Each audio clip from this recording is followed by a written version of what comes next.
Hello and welcome back to Manchester Garage. This is part 4, I think, of the Mark 1 build. I think this will be the final episode. It's been an emotional roller coaster of a ride. So where we're at now, we're just waiting for the interior to come back. We've done a few more bits since the last episode, so if you want to come through, I'll show you.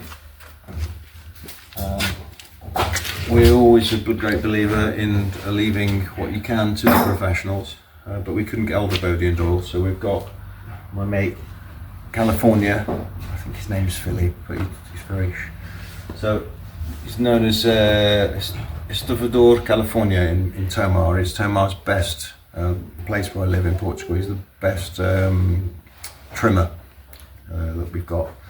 He's very quick and his work is so, he's just doing the headline in, so if you want to come in and just have a look.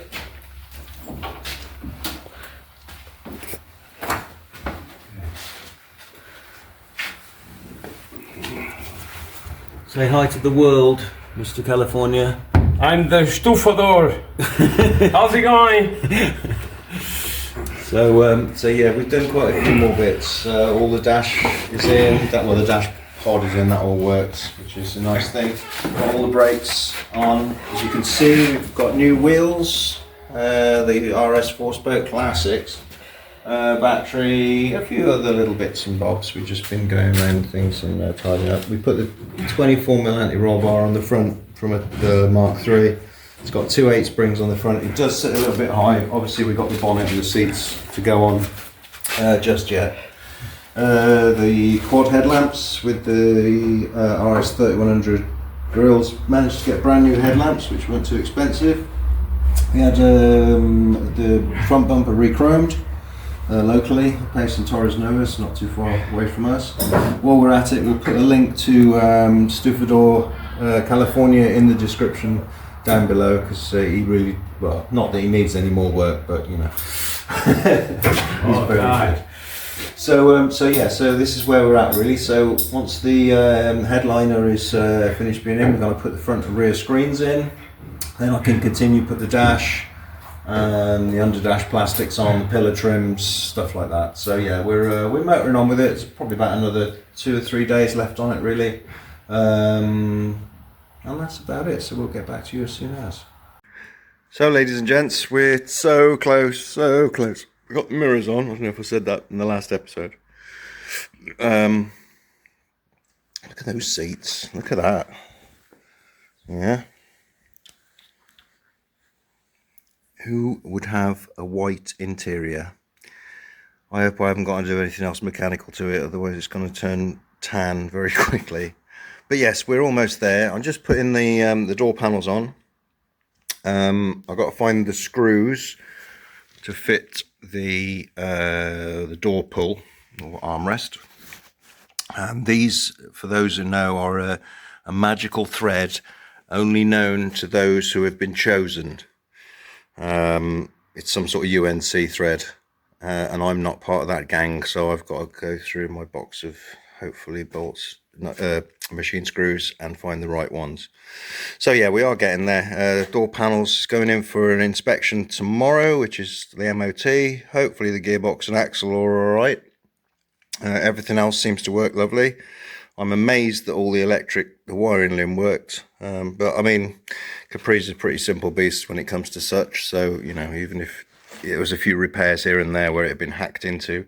But yeah, we're pretty much ready to rock. So once the door panels are in and we're rolling for inspection, I shall get back to you.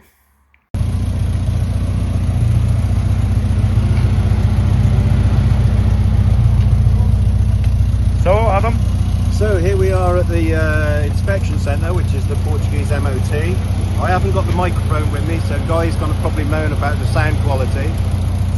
But yeah, here we are. So it's pretty much like what we'd have in England, like the quick fit. So it's a drive-through. It doesn't go on a ramp like we do in the UK, but they have a pit and machines to test the suspension. And as you can see, they sort of have a line of cars.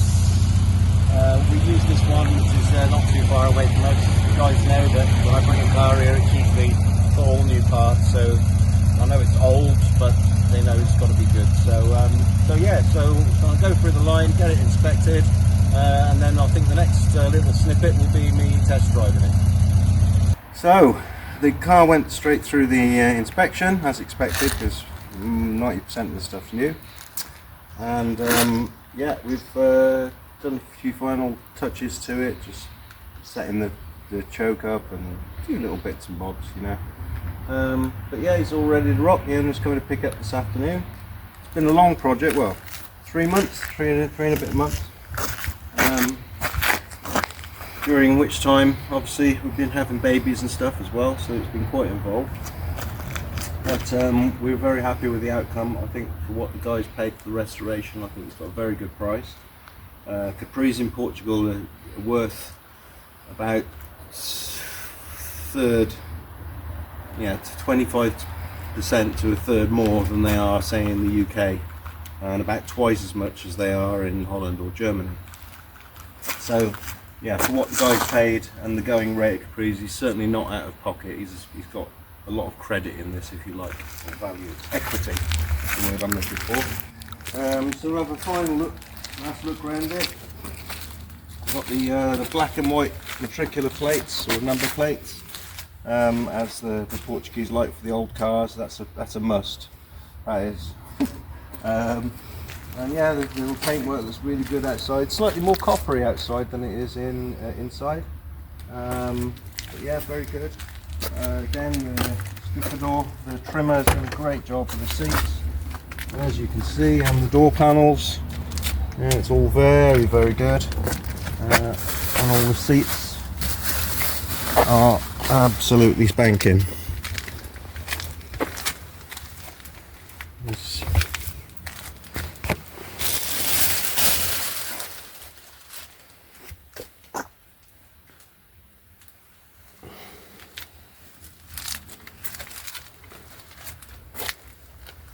Is that with the option?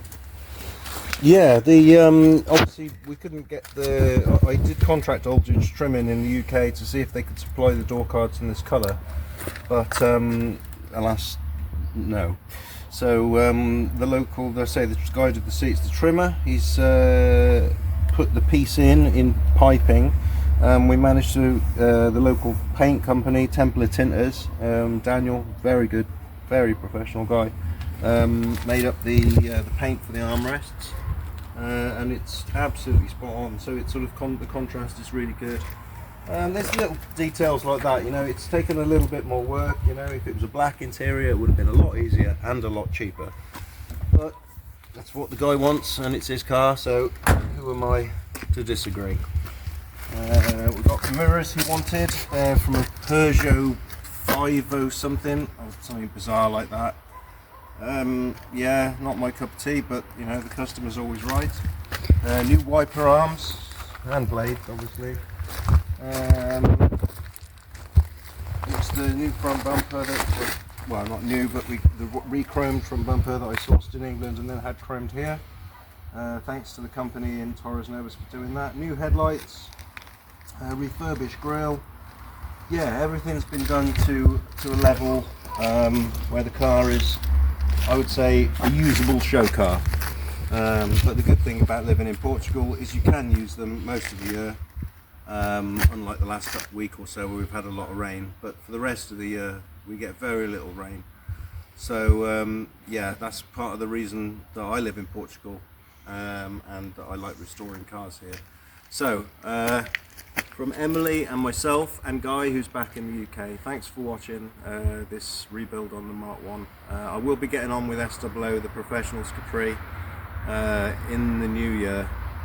It's been I've done 4 or 5 cars this year. Some of them haven't been on the channel. So again, from me, Emily, this is Emily, and Guy, we'd just like to say Merry Christmas, like and subscribe if you will, and share it with all your Capri friends. So Merry Christmas, Happy New Year.